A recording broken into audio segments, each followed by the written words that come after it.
So today we're going to be installing this SimpleHuman wall mount for a paper towel holder.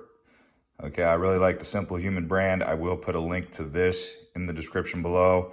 I've got other videos on this channel about the SimpleHuman products.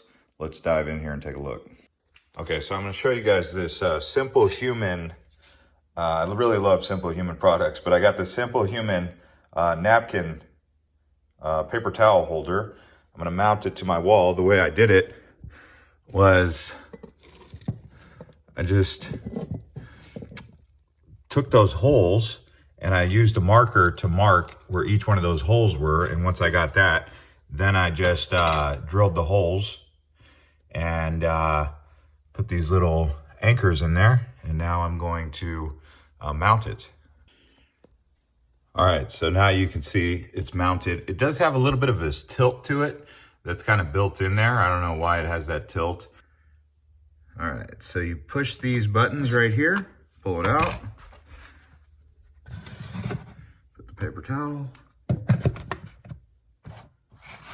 there you go. So it works. Is it strong? Yes. All right, there it is, the SimpleHuman paper towel holder. Took about 10 minutes to install. That was me removing the other paper towel holder. Pretty easy to install and looks good. Thanks for liking the video and subscribing to Urban J Reviews. We'll see you on the next one.